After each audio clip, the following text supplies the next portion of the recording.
Oke, selamat pagi jemaat yang kasih Tuhan semuanya. Ya, puji syukur kita pada hari ini di hari Minggu lainnya, hari Tuhan. Kita mau belajar firman Tuhan dan kita masih menelusuri sejarah Israel dan Yehuda. Kita sedang melacak raja-raja ini, dan ini raja-raja yang benar-benar ada, benar-benar eksis. Ini adalah sejarah, dan bukan hanya kita belajar dari sejarah secara umum, tapi kita belajar suatu sejarah yang diinspirasikan. Ya, berarti sejarah yang diinspirasikan berarti nomor satu sudah pasti benar, semua detail-detailnya yang dicatatkan benar. Nomor dua, kita mendapatkannya dari perspektif Tuhan. Jadi ada pelajaran apa, siapa yang benar, siapa yang tidak, dan sebagainya. Dan kalau kita melihat raja-raja ini, ada suatu penekanan yang besar tentang hubungan mereka dengan Tuhan. Kadang-kadang kalau sejarawan sekuler mungkin tertarik dengan kekayaan mereka, ya, tertarik dengan peperangan-peperangan yang mereka lakukan, ya, kemenangan-kemenangan, dan memang ada juga hal-hal itu dituliskan. Tapi seringkali juga hanya dilewati saja, bahwa segala kepahlawanannya semua itu tercatat katanya kan dalam kitab-kitab sejarah begitu. Tapi ini adalah catatan yang diinspirasikan, ada suatu penekanan pada perspektif Tuhan. Sukses tidaknya seorang raja bukan diukur dari, ya kalau zaman sekarang ini kan suatu negara GDP-nya berapa negaranya gitu kan. Pembangunannya, ya sudah bangun berapa kilometer jalan gitu. Bukan itu yang ditekankan gitu oleh Tuhan ya. Tapi bagaimana satu raja membawa negara itu, Israel atau Yehuda, makin dekat kepada Tuhan atau makin jauh kepada Tuhan. Oke, dan kita masih dalam topik kita yang sudah kita mulai minggu lalu, yaitu Ahazia dan Yoram, atau kita balik Yoram dan Ahazia, karena rupanya kita sedikit ini lagi sedikit tulis di sini bahwa kita sedang melacak keturunannya Daud, yaitu dari Yosafat, yang rupanya dia berbesan dengan Ahab. Ahab, dan Ahab ini sebenarnya adalah dari Omri, ya, dari Omri. Jadi Ahab adalah lanjutan dari dinasti Omri, sedangkan Yosafat lanjutan dari dinasti Daud. Ya, Daud jauh di atas ini, dia sampai ke Yosafat. Ahab melanjutkan Omri punya, dan sudah melihat bahwa anaknya Yosafat namanya Yoram. Ya, namanya Yoram. Nah, Ahab kita sudah bilang dia punya 3 anak. Yang kita tahu, tentu dia punya banyak anak lain yang kita tidak dicatat bagi kita ya. Tapi yang dicatat bagi kita ada 3 anak. Yang satu anak perempuan dia, yaitu Atalia, yang menikah dengan Yoram. Kemudian anak dia menjadi raja selanjutnya adalah Ahazia. Ya, Ahazia. Nah, ini sudah kita bahas. Minggu lalu kita sudah bahas Ahazia. Nah, kemudian ada anak dia satu lagi yang menjadi raja setelah itu, yaitu Yoram. Ya, Yoram. Oke. Dan mungkin kita lihat dulu di dalam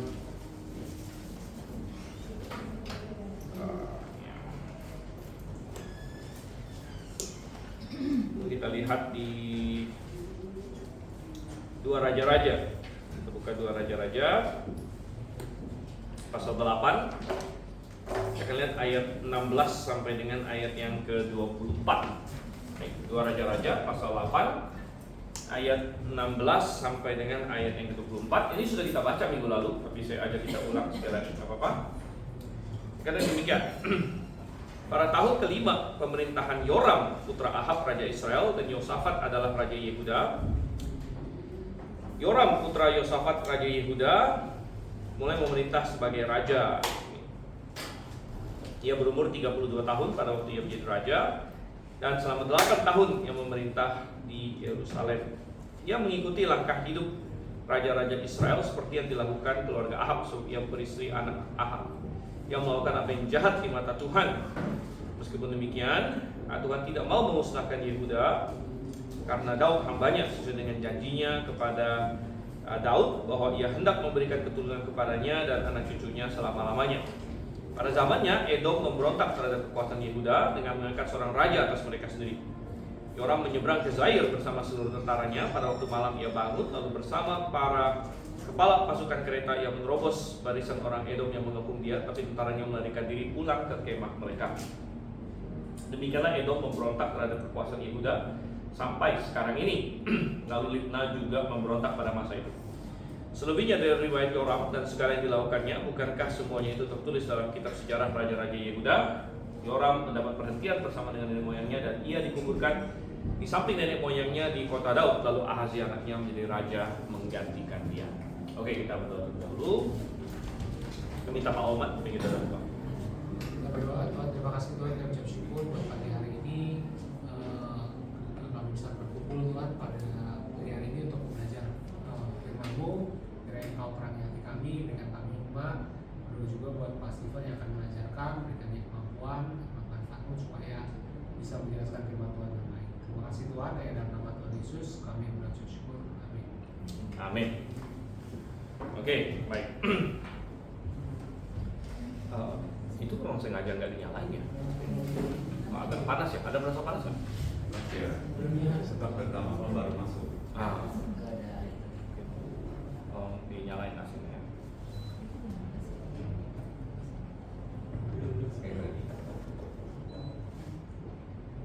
Oke. Agak oke. Ya mungkin sambil yang itu dilakukan, coba kita lihat di sini poin nomor 5 kita ya. Masuk di poin nomor 5. Sementara itu di selatan, jadi ingat minggu lalu kita sudah bicara mengenai pemerintahan Ahazia di utara. Dan Ahazia adalah seorang raja yang memerintah hanya sebentar saja, tercatat 2 tahun. Tapi kita tahu 2 tahun itu sebenarnya mungkin setahun lebih sedikit atau bahkan kurang dari setahun sebenarnya ya. Karena 2 tahun itu dihitung. Misalnya seperti zaman sekarang kalau seorang raja memerintah ya mulai dari 2023 sampai 2024 ya, katakanlah ini mulainya Maret ya sampai Juni pun misalnya ya, itu pun sudah dianggap 2 tahun dihitungnya ya, 1 tahun 2 tahun ya. Jadi mereka punya perhitungan seperti itu pada waktu itu, dan dia adalah raja yang sakit tapi tidak mau meminta pertolongan dari Tuhan, dia mau meminta petunjuk dari Baal Zebub di situ, dewa lalat di situ ya. Dan Tuhan melalui Elia memberitahu dia bahwa dia akan mati. Jadi Ahazia raja yang jahat adalah anak Ahab. Ya, nah, sekarang kita beralih ke Yoram di selatan. Ya, sementara di selatan pemerintahan Yosafat dilanjutkan oleh anaknya Yoram. Ya, anaknya Yoram. Dan permulaan pemerintahan Yoram sekilas tampak kontradiktif. Nah, ini yang kadang-kadang akan diserang oleh banyak kritik Alkitab juga. Tapi coba kita perhatikan ya. Coba kita bandingkan. Pertama, 2 Raja-Raja 1 ayat 17.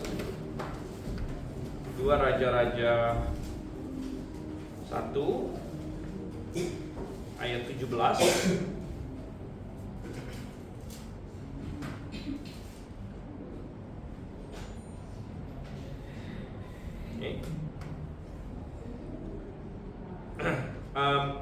Kemudian matilah raja. Siapa raja yang dimaksud di 2 Raja-Raja 1:17 ini? Ahazia ya. Kemudian matilah raja yaitu Ahazia. Ini kita bicara mengenai Ahazia yang satu ini. Ahazia ini mati sesuai dengan firman Tuhan yang disampaikan oleh Elia. Lalu Yoram menjadi raja menggantikan dia. Yoram yang mana maksudnya? Yoram yang ini. Ya. Yoram yang ini nih. Yoram anak Ahab, Yoram bin Ahab ya.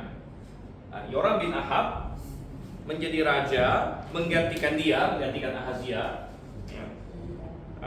Pada tahun kedua pemerintahan Yoram bin Yosafat. Perhatikan ya. Jadi Yoram bin Ahab menjadi raja pada tahun kedua pemerintahan Yoram bin Yosafat. Ini kata 2 Raja-Raja 1 ayat 17 ya. Jadi menurut 2 Raja-Raja 1:17, siapa yang jadi raja duluan? Yoram bin Yosafat. Saya bikin YBY aja ya, Yoram bin Yosafat. Sedangkan ini Yoram bin Ahab YBA, ya. Juga biar ini. Jadi Yoram bin Yosafat memerintah duluan. Lalu ini tahun pertama, tahun kedua baru si Yoram bin Ahab jadi raja. Oke. Lalu katanya, kenapa ada kontradiksi di dalam 2 Raja-Raja 3 ayat 1? Ya, 2 Raja-Raja 3 ayat 1. Di situ, nah ini Yoram bin Ahab di sini kan. Nah, dikatakan apa di situ? Yoram anak Ahab menjadi raja di Samaria atas Israel pada tahun ke-18 pemerintahan Yosafat. Jadi masih pemerintahan Yosafat bahkan. Gitu. Ya, masih pemerintahan Yosafat ini waktu dia menjadi raja. Jadi gimana nih? Coba saya bikin di sebelah sini aja. Ya. Ini Yosafat. Pemerintahannya tahun berapa kan? 18. Tahun ke-18, ya. Tahun ke-18 Yosafat itu Yoram bin Ahab, ya, YBA menjadi raja. Ini menurut 2 Raja-Raja 3 ayat 1. Ya. Sedangkan tadi menurut apa? 2 Raja 1 ayat 17, ya. 1 ayat 17 dia memerintah pada tahun keduanya Yoram bin Yosafat. Yang kedua. Kok bisa? Kan? 1 ayat 17. Nah, tambah membingungkan lagi. Kalau kita lihat pasal 8 ayat 16 yang tadi kita baca, ya. Pasal 8 ayat 16 bunyinya apa? Pada tahun kelima pemerintahan Yoram putra Ahab raja Israel dan Yosafat adalah raja Yehuda, Yoram putra Yosafat raja Yehuda mulai memerintah sebagai raja. Wow. Jadi pada tahun kelimanya apa? Yosafat barulah tahun kelimanya Yoram bin Ahab barulah Yoram bin Yosafat mulai memerintah. Tahun pertama dia. Nah, sehingga sekilas ada pertentangan. Siapa yang memerintah duluan? Yoram bin Ahab kah yang memerintah duluan? Kemudian baru pada tahun kelimanya Yoram bin Yosafat mulai memerintah? Atau Yoram bin Yosafat yang mulai memerintah dan pada tahun kedua dia Yoram bin Ahab memerintah? Kan sepertinya ada sedikit pertentangan di sini. Ini 8 ayat 16 gitu. Nah,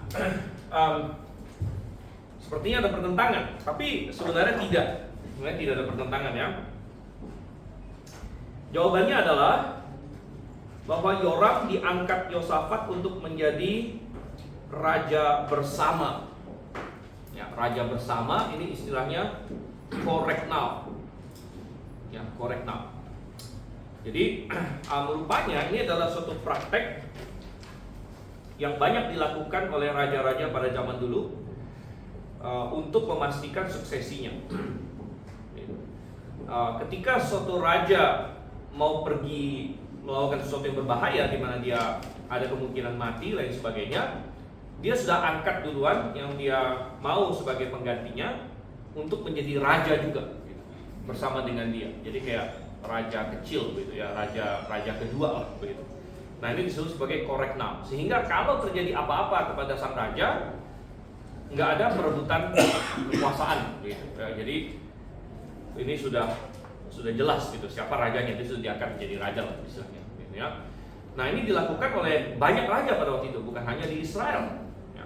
Bahkan ini adalah salah satu alasan mengapa kalau kita baca di kitab Daniel ada satu raja namanya Belshazzar, ya, yang di pasal 5 ya, di pasal 5 dan di pasal 5 Belshazzar di situ. Dan Belshazzar kan yang raja yang terkenal dia mabuk-mabukan, lalu dia melihat tangan yang menulis apa? Mene-mene tekel uparsin itu. Dan waktu itu banyak orang, banyak sejarawan sempat mengkritik Alkitab dan berkata kita nggak pernah dengar ada pemerintahan Belshazzar gitu. Bahkan menurut catatan sejarah, raja terakhir Babel sampai dikalahkan Persia itu seorang raja namanya Nabonidus. Lalu Belshazzar ini siapa? Gitu kan? Nggak ada dalam catatan sejarah Babel itu ada seorang raja namanya Belshazzar. Kok bisa ada Belshazzar gitu kan? Berarti Daniel salah nih katanya gitu. Berarti Daniel salah, ini fiktif katanya. Ini fiktif, nggak ada namanya raja Belshazzar. Ya. Raja terakhir di Babel sebelum dikalahkan Persia itu adalah Nabonidus katanya. Ya, itu catatan Babel. Nah, ternyata informasinya belum lengkap. Waktu mereka sudah klaim ya Alkitab salah segala macam, informasinya belum lengkap.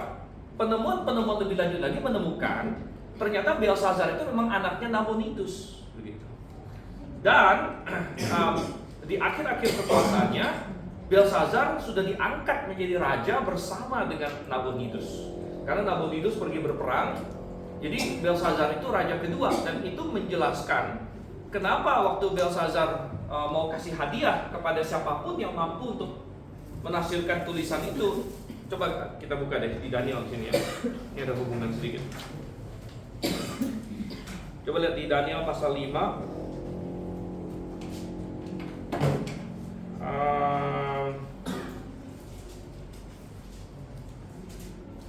Oke, lalu kita lihat di sini.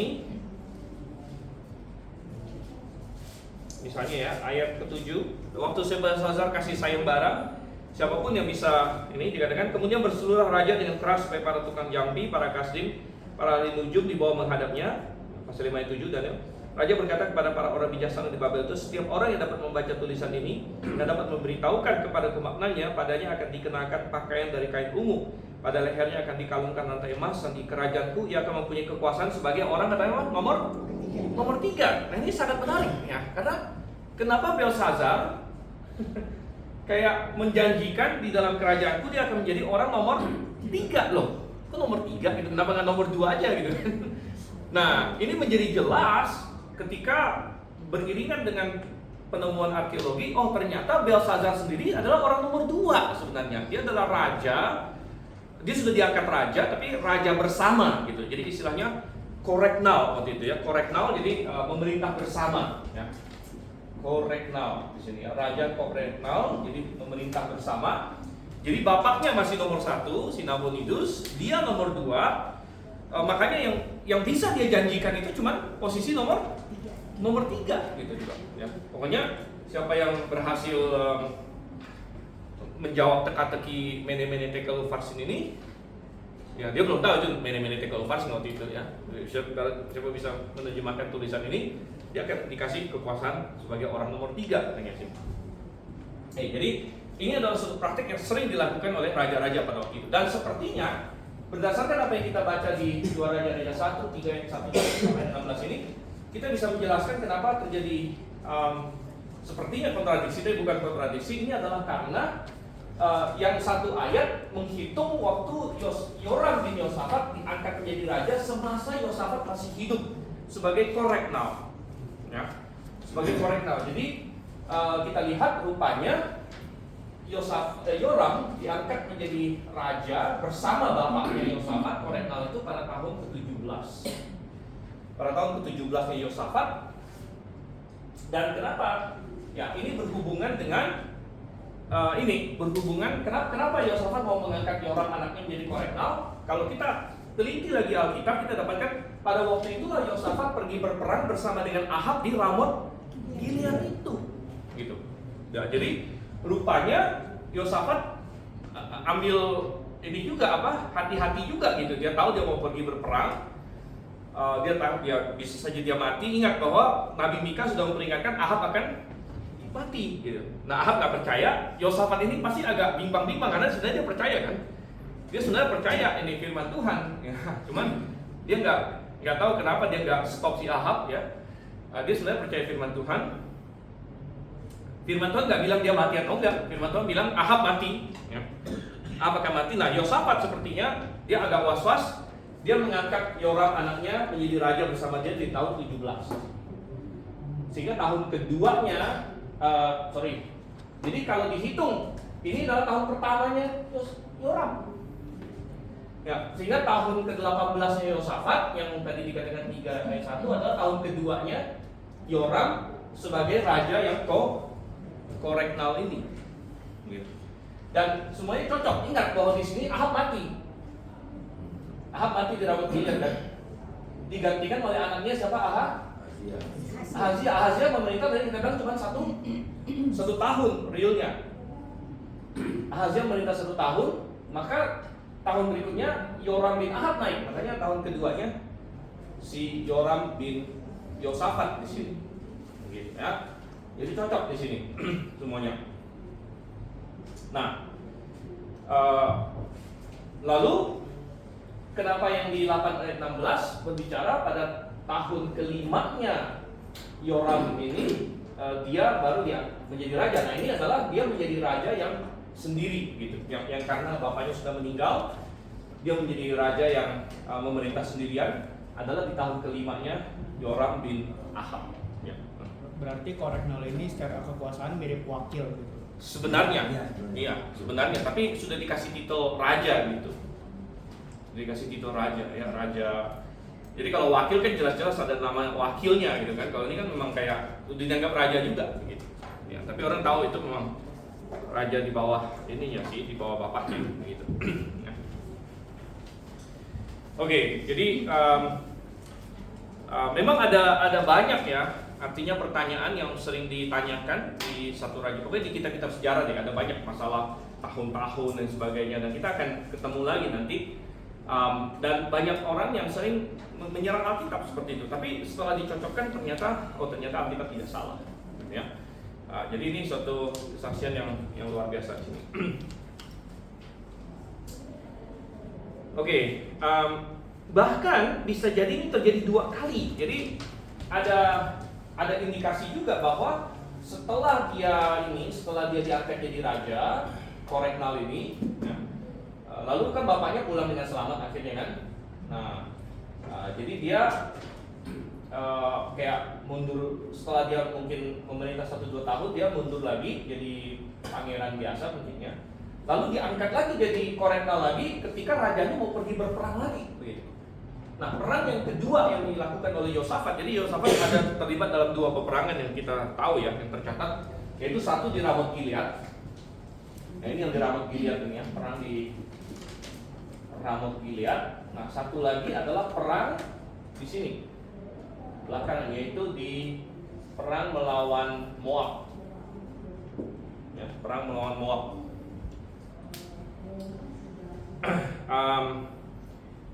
Oke, itu di isian kita.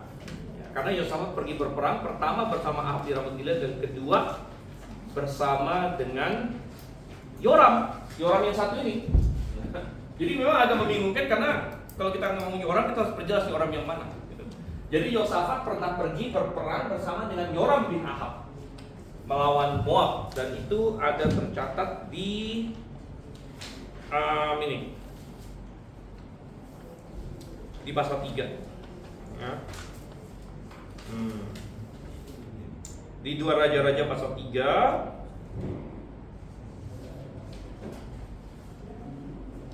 Oke, kalau kita lihat dari ayat yang ke-5, sesudah Ahab meninggal, Raja Moab memberontak terhadap Raja Israel. Pada waktu itu Raja Yoram keluar dari Samaria dan memeriksa barisan seluruh Israel. Ketika berangkat, ia mengirim pesan pada Yosafat Raja Yehuda, isinya, Raja Moab telah memberontak terhadap aku, maukah engkau pergi berperang dengan aku berperang melawan Moab? Jawabnya, aku akan maju. Jadi Yosafat kembali membantu Israel. Sini ya, Yehuda kembali membantu Israel bersama-sama perang melawan Moab. Nah, kita tidak punya waktu untuk baca semuanya, tapi intinya adalah ini juga hampir celaka di sini. ya, hampir celaka. Karena dalam perjalanan mereka mengalami kekeringan rupanya, dan mereka hampir mati. Ya. Jadi dan waktu itu mereka bersekutu dengan Edom. Jadi bayangkan, tiga raja bersekutu untuk melawan Moab. Ya, perhatikan di ayat 6, ia bertanya lagi, melalui jalan manakah kita akan maju? Jawabnya melalui padang gurun Edom. Jadi mereka lewat Edom, ya berarti mereka sudah dapat aliansi dengan Edom di sini. Oke, ayat 9, lalu Raja Israel berjalan bersama Raja Yehuda dan Raja Edom. Tetapi sesudah berjalan memutar sejauh 7 hari berjalan, tidak ada air untuk tentara dan hewan yang mengikuti mereka. Celaka, kata Raja Israel, Tuhan telah memanggil ketiga rajanya untuk diserahkan ke dalam tangan Moab. Nah, satu-satunya yang akhirnya menolong adalah kembali Yosafat, ya, karena dari antara Raja Israel, Raja Yehuda dengan Raja Edom, satu-satunya yang punya hubungan dengan Tuhan adalah Yosafat doang. Sehingga akhirnya di ayat 11, Yosafat bertanya, tidak adakah di sini seorang nabi Tuhan? Ya, lalu dipanggil seorang nabi, dan nabi itu ternyata sekarang adalah Elisa, karena Elia sudah diangkat. Ya, Elia sudah diangkat, jadi yang melayani sekarang adalah Elisa. Dan Yosafat mengakui dia bilang, oke, ayat 12, Yosafat berkata, memang firman Tuhan ada padanya. Nah, lalu mereka datang kepada Nabi Elisa, dan perhatikan ayat 13 dan 14. Elisa berkata pada Raja Israel, ingat Raja Israel siapa di sini? Yoram, ya, Yoram bin Ahab maksudnya. Elisa berkata pada Raja Israel, apakah urusanku dengan engkau? Pergilah kepada para nabi ayahmu dan para nabi ibumu. Jadi ini masih bicara soal, jadi Yoram itu mewarisi kesalahannya Ahab, gitu kan? Ahab kan mendatangkan Baal dan Asyera segala macam. Jadi Elisa bilang pakai aja mereka, gitu kan? Jawab Raja Israel kepadanya, tidak, sebab Tuhanlah yang telah memanggil ketiga raja ini untuk diserahkan dalam tangan orang Moab. Kata Elisa, demi Tuhan semesta alam yang hidup yang aku layani, jika tidak karena Yosafat Raja Yehuda, aku tidak akan memandang atau mengindahkanmu. Ya, jadi ini juga suatu pelajaran betapa orang benar itu benar-benar yang Tuhan bilang terang dan garam dunia. Nah, ingat, salah satu peran garam adalah preservasi. Dan Tuhan akhirnya mau menolong tiga raja ini karena si Yosafat. Karena Yosafat. Jadi kalau bukan karena Yosafat, Elisa bilang, aku tidak akan uruskan itu. Dan kita berkata bahwa sebenarnya orang Kristen yang Alkitabiah, orang yang kenal Tuhan, yang kita mendoakan negara kita mendoakan masyarakat kita, dan memang Tuhan mau kita mendoakan mereka, gitu kan?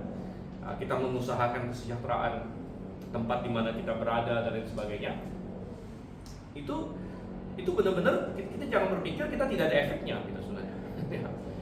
Ingat bahwa Tuhan mau menghancurkan Sodom dan Gomora, tapi Abraham sempat berdoa kalau sampai ada 10 orang benar saja, Tuhan tidak akan jadi menghancurkan Sodom dan Gomora. Dan kalau saya katakan, kebanyakan kota-kota modern hari ini sudah lebih jahat dari Sodom dan Gomora sebenarnya. Ya, sudah lebih jahat dari Sodom dan Gomora. Kalau kita bicara mengenai LGBT, ya sudah banyak. Di semua kota besar pasti ada LGBT. Ya, yang mungkin tidak terlihat mata dan lain sebagainya. Ya. Belum lagi kejahatan-kejahatan yang lain. Ya, jadi kebanyakan kota-kota besar sekarang di dunia ini sudah lebih jahat dari Sodom dan Gomora. Kenapa Tuhan tidak hancurkan seperti Sodom dan Gomora? Ya, ini karena apa? Masih ada orang-orang benar di dalamnya. Ya, masih ada orang benar di dalamnya. Ya, jadi ini kembali menggarisbawahi peran orang benar di sini di dalam mempreservasi dunia ini. Dan tiga raja ini Tuhan bilang, oke, ya, karena aku kenal Yosafat, makanya aku urus kalian. Nah, kalau kita baca terus kisahnya, akhirnya Tuhan mendatangkan kemenangan bagi mereka, ya. Oke, kita nggak akan baca semuanya. Nanti kalau Anda tertarik, Anda lupa atau Anda belum baca, Anda baca lagi di sini. Tuhan datangkan kemenangan bagi ketiga raja ini. Tapi ya kembali sebenarnya Tuhan menegur Yosafat, ya, karena dia bersekutu dengan Yoram di situ. Oke, nah itu adalah Yosafat. Jadi waktu dia pergi berperang di Ramut Gilead, dia jadikan anaknya Yoram bin Yosafat koreknal, dan sepertinya sekali lagi di masa itu, ya. di masa ini. Karena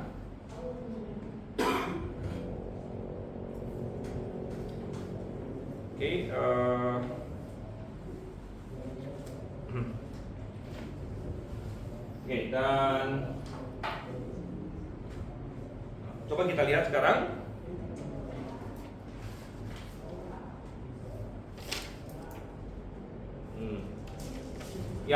Yang dikatakan tahun pertama di sini, ini sepertinya adalah dia masih koreknal yang kedua, ya, koreknal yang kedua. Jadi coba perhatikan yang di balik lagi ke 2 Raja-Raja 8 ayat 16, gitu ya. 2 Raja-Raja 8 ayat 16 dikatakan pada tahun kelima pemerintahan Yoram putra Ahab raja Israel. Tapi ada lucu sekali. Dan Yosafat adalah raja apa? Yehuda, benar nggak gitu di TB 1? Benar kan? Pada tahun kelima pemerintahan Yoram putra Ahab raja Yehuda dan Yosafat adalah raja Yehuda. Yoram putra Yosafat raja Yehuda mulai memerintah sebagai raja. Kok lucu kek? Kenapa? Oke, kalau Yoram putra Ahab jelas, tapi kenapa masih ada sebut bapaknya lagi? Yosafat adalah raja Yehuda, begitu. Jadi ini adalah pengangkatan koreknal yang kedua kali, gitu. Jadi si Yoram diangkat menjadi semacam, ya tadi yang mungkin dibilang sama sama Reinhard ya, semacam wakil raja di sini ya. Tapi di sini semakin dikokohkan sebagai raja yang akan menggantikan. Nah, ini menjelaskan kenapa ada sedikit gap ya. Karena tahun kelimanya Yoram ini kalau ditambah dengan 18 kan baru sampai berapa? 23 ya. Benar nggak? Yoram bin Ahab kan mulai memerintah tahun ke-18 ya. Yosafat. Jadi tahun kelimanya Yoram bin bin Ahab berarti ini tahun berapa? 23 ya. 23 ya, atau kalau mau ini hitung 0 24 bisa juga. 23 24. Dan sedangkan Yosafat memerintah berapa tahun?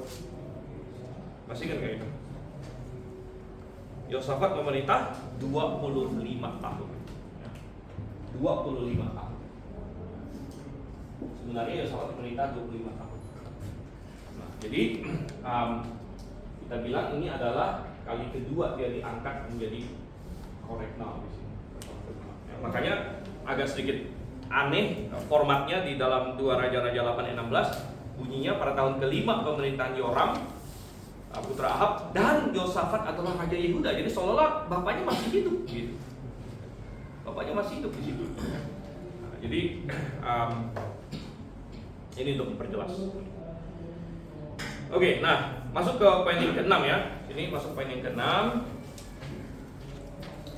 Tapi intinya bagaimana sih Tuhan menilai pemerintahannya si Yoram ini. Yosafat kita tahu adalah raja yang baik. Walaupun dia ada kompromi, dia tidak separasi sebagaimana mestinya, tapi dia raja yang baik, dia raja yang masih mengenal Tuhan. Bagaimana dengan Yoram anaknya?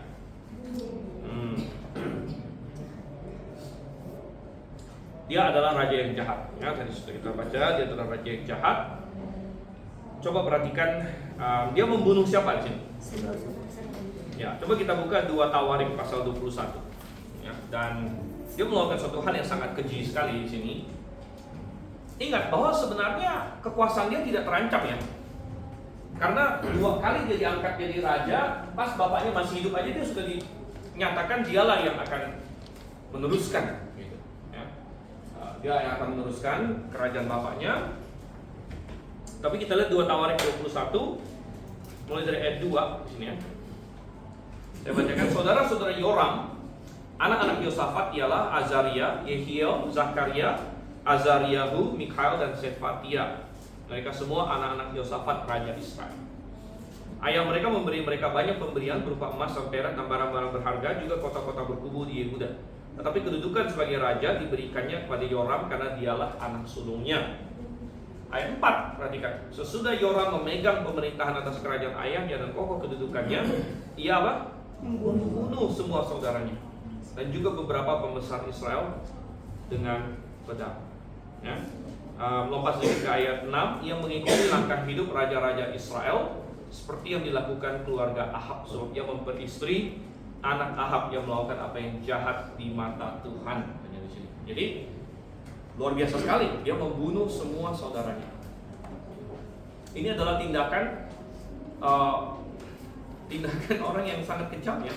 Nah mungkin di zaman raja-raja sering ada yang begitu memang di berbagai dinasti yang biasanya untuk mempertahankan kekuasaan supaya saudara-saudara lain tidak mengklaim dan sebagainya. Tapi ini bukan tindakan di Yehuda sebagai kerajaan Tuhan ya. Kalau di kerajaan-kerajaan sekuler sih bisa saja terjadi seperti ini. Tapi mestinya hal seperti ini tidak terjadi di dalam Israel dan Yehuda. Nah, barangkali saudara-saudaranya ini saudara tiri itu bisa jadi memang ya, artinya lain ibu ya. Ini salah satu efek buruk dari poligami memang. Biasanya tidak ada cinta kasih yang terlalu besar antara saudara, bahkan mereka kayak saingan sebenarnya. Ya, kayak saingan. Makanya itu terjadi juga di masa Daud kan. Ingat Daud punya cukup banyak anak tapi dari ibu yang beda-beda semua. Ya, Amnon, kita tahu Absalom, ya, Adonia, Salomo dan sebagainya. Nah, waktu Daud mau mati saja udah mulai manuver gitu. Manuver ya. Jadi tidak ada, ya ini salah satu efek-efek buruk dari poligami gitu, ya. Jadi bisa jadi memang saudara-saudara yang dibunuh oleh si Yoram ini bisa jadi memang adalah saudara tiri dia memang ya, yang dari beda ibu. Tapi tetap ya, itu adalah suatu pembunuhan yang luar biasa jahat ya. Sehingga di poin 6 kita dikatakan dan jelas sekali pengaruh dari keluarga Ahab dalam dirinya. Jadi akhirnya Alkitab mencatat walaupun dia jalurnya Daud, tapi dia lebih mengikuti jalurnya Ahab di sini. Perilaku dia lebih ke sini karena dia beristrikan anaknya Ahab, dia beristrikan Atalia. Ya, dan kembali kepada yang masih muda-muda gitu ya, yang belum menikah. Pernikahan adalah salah satu langkah hidup yang besar gitu ya. Dan siapa yang kita nikahi itu pengaruhnya besar dalam hidup ini. Pengaruhnya besar karena itu mempengaruhi kita ya. Pengaruhi kita mau kemana dan sebagainya ya. Ya saya sudah tahu ada saya dalam banyak sejarah inilah ya. Saya masih ingat ada pemuda-pemudi Grafe yang saya masih ingat benar di awal-awal tahun ya, 5 tahun pertama, 10 tahun pertama Grafe, pemuda-pemudi gitu yang datang terus muda-mudi itu kan. Habis itu hilang. Ya, hilang kenapa? Ya biasanya kalau sudah menikah orang yang bukan percaya Tuhan atau jadi dia akan hilang. Nah, seringkali itu terjadi seperti itu. Ya, dia entah pergi kemana. Ya. Ya saya nggak usah sebut nama, tapi ada banyak yang saya ingat seperti itu. Ya baru-baru ini ada juga begitu. Ada satu jemaat kita yang menikah dengan perempuan yang bukan jemaat gitu kan. Akhirnya dia pergi gitu. Pergi ke entah ke gereja lain karismatik yang saya dengar sih gitu ya. Siapa yang kamu nikahi akan sangat mempengaruhi kamu. Dan si Yoram bisa menikah dengan Atalia itu karena Yosafat juga begitu. Jadi itulah kesalahan Yosafat terbesar dalam hidupnya. Bahwa dia menikahkan anaknya dengan Atalia. Dan beberapa minggu lalu saya sempat bertanya, apa sih harga dari suatu kompromi? Kadang-kadang bagi orang Kristen, kita sering berkata, saya kompromi dikit nggak apa-apa, toh saya masih diselamatkan. Toh saya masih masuk surga kok, saya percaya Yesus, saya ini ya kompromi nggak apa-apa lah, gitu kan? Oke, untuk sementara kadang-kadang belum begitu kelihatan. Ya, tapi efeknya ini bisa panjang sebenarnya. Ya, ketika kita kompromi, ya, ketika kita melakukan sesuatu yang bertentangan dengan Tuhan. Dan Yosafat nggak sampai gitu. Kalau Yosafat melihat si Yoram membunuh saudara-saudaranya, dia akan sedih sekali. Gitu. Ya, gara-gara dia menikahkan Yoram dengan Atalia, anaknya begitu dipengaruhi sampai-sampai semua anaknya yang lain dibunuh oleh Yoram. Kalau Yosafat bisa melihat itu, dia akan menyesal seumur hidup dia. Memang udah mati sih dia, gitu. Dia akan sangat menyesal. Kenapa anak saya Yoram saya nikahkan dengan Atalia? Ya. Dan ya, kita lihat lanjut lagi di poin nomor 6 di sini. Boleh dikatakan bahwa pemerintahannya lebih menyerupai pemerintahan dinasti Omri, ya. Lebih menyerupai pemerintahan dinasti Omri daripada dinasti Daud. Dan ini yang lucu menurut saya, karena tadinya maunya Yosafat kan, saya pernah menebak-nebak, menerka-nerka motivasi Yosafat gitu kan. Kenapa sih dia sampai mau berbesan dengan Ahab? Mungkin salah satunya adalah dia pikir dia bisa mempengaruhi Ahab. Dia pikir dia bisa kayak menginfiltrasi gitu kan ke utara, ya, sehingga dia akan mempengaruhi Israel, mendekatkan Israel kepada Tuhan dan sebagainya. Motivasinya mungkin bagus di situ, mungkin, ya. Tapi caranya salah. Gitu. Dia berkompromi untuk melakukan itu, sehingga efeknya bukan dia yang mempengaruhi Israel yang mempengaruhi dia. Gitu, ya. Dia tidak berhasil sedikit pun mempengaruhi Ahab. Walaupun udah jadi besan nih, dia omongin sampai kupingnya Ahab mau copot aja, Ahab nggak dengerin dia gitu. Ya. Tentang si Mika lah, tentang si apalah, dia nggak dengerin. Jadi Yosafat gagal mempengaruhi Ahab. Yang terjadi adalah Ahab mempengaruhi keluarganya Yosafat, gitu, ya, melalui Atalia itu. Nah, jadi sekali lagi, oke, dan masih di poin 6 kita. Pada zaman Yoram, Edom memberontak, menggenapi nubuat Yakub di sini ya, menggenapi nubuat Yakub. Nubuat Yakub yang mana? Kita masih ingat ya, si Yakub ini, ya, yang Yakub, bukan Yakub, Ishak maksud saya, ya, menggenapi nubuat Ishak.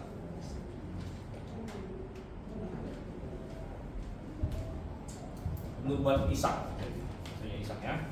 Ingat waktu Ishak mau memberikan berkatnya, dia kan punya 2 anak kembar. Satu si Yakub dan satu si Esau. Nah, kita sudah tahu ceritanya tuh. Si Yakub dalam tanda kutip mencuri kan. Sebenarnya bukan mencuri juga sih. Sebenarnya kan udah dijual. Hak kesulungannya Esau udah dijual kepada Yakub. Tapi waktu mau diberkati dia nggak mau kasih tahu bapaknya. Oh sebenarnya nanti kasih dia nggak mau. Tapi Yakub juga dengan tipu daya datang ke bapaknya, diajarin oleh bapaknya, ya, si Ribka. Akhirnya Yakub diberkati kan, diberkati oleh Ishak. Nah kita masih ingat ceritanya. Waktu itu setelah ketahuan, Esau kan nangis-nangis tuh, nangis-nangis. Ya. Bapak, masa kamu cuma punya 1 berkat ya? Berkati saya juga dong, katanya. Nih adik saya nih gak bener nih, gitu kan. Nah, dia nangis-nangis sama bapaknya. Nah akhirnya Ishak kasih berkat nggak sama Esau? Kasih. Coba kita baca apa sih berkat Ishak kepada Esau, ya. Ya, akhirnya terbukti dalam Kejadian, ya, Kejadian pasal 27 dari ayat 38, saya bacakan sini ya. Dari ayat 38. Kata Esau kepada ayahnya, hanya berkat yang satu itukah ada padamu ayah? Katanya, ya, berkatilah aku ini juga ayah. Esau pun menangis dengan suara keras. Jawab Ishak ayahnya, sesungguhnya tempat kediamanmu akan jauh dari tanah gemuk di bumi, jauh dari embun yang dari langit di atas. Oke, ini benar nggak terjadi?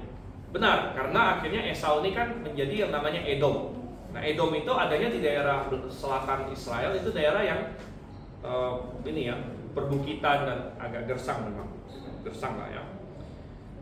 Lalu ayat 40, engkau akan hidup dari pedangmu dan engkau akan menjadi hamba adikmu. Dan ini terbukti benar, Edom itu akhirnya dikalahkan sepenuhnya oleh Daud.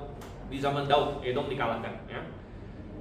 Namun engkau akan terjadi kelak apabila engkau berjuang keras, engkau akan melemparkan kuk itu dari tengkukmu. Nah inilah yang terjadi di zamannya si Yoram ini. Walaupun Edom dikalahkan oleh Daud, ya, Daud bapak leluhurnya, namun karena kelemahan rohani dan karena kemerosotan moral Yehuda di tangannya Yoram, Tuhan mengizinkan Edom untuk lepas dari Israel, ya, memberontak, ya. Dan akhirnya Edom lepas, ya, dari bawah. Ingat di zaman Yosafat Edom itu masih di bawah Yehuda, karena ingat nggak waktu mereka lawan Moab itu kan mereka bertiga kan, Raja Israel, Raja Yehuda, Raja Edom. Jadi Edom itu masih kayak vasalnya, apa istilah, kayak negara bonekanya Yehuda lah, negara bawahannya Yehuda gitu. Itu di zaman Yosafat. Tapi begitu turun ke zaman Yoram, karena Yoram nggak benar, Tuhan tidak menyertai dia, Edom lepas. Edom memerdekakan diri istilahnya dan menggenapi nubuatnya Ishak, ya, bahwa Edom akan jadi hamba, tapi suatu hari kelak dia akan melepaskan diri. Nah, jadi apa yang dinubuatkan dalam Alkitab benar terjadi. Oke, dan ini ada sedikit yang saya agak kurang lengkap ini ya. Yoram bin Yosafat memerintah berapa lama? Jika nanti 8 tahun. 8 tahun ini nggak ada ininya, kurang di lembar isian kita. Tapi Yoram bin Yosafat memerintah 8 tahun. Oke, nah sesudah ini kita akan membahas kita akan dari Yoram bin Yosafat, kita akan minggu depan kita akan bahas Yoram bin Ahab. Yoram bin Ahab, kemudian kita akan lihat anaknya Yoram. Anaknya Yoram siapa namanya? Yaitu Ahazia. Nah, jadi ini agak membingungkan karena mereka kayak tuker-tuker nama gitu. Ahazia, Yoram. Jadi nggak tahu kenapa kurang nama atau apa gitu mereka. kurang ide gitu, ya. Jadi ya kira-kira seperti itu. Tapi kita harus stop sampai sini ya. Mari kita berserta dalam doa. Bapak Michael, kita berdoa. Mari kita berdoa. Terima kasih Tuhan pada pagi hari ini Tuhan, kami dapat pelajari firman-Mu dan dua raja-raja Tuhan. Kitab ini menjadi doa bagi kami Tuhan, dan kami mengerti firman-Mu. Sebentar kami akan mengikuti acara berjemaat kami, acara utama kami Tuhan. Kiranya Tuhan dapat memimpin acara yang berjemaat ini dapat berjalan dengan baik dari awal hingga akhir. Terima kasih Tuhan. Kami berdoa dalam nama Tuhan Yesus. Amin. Amin. Oke.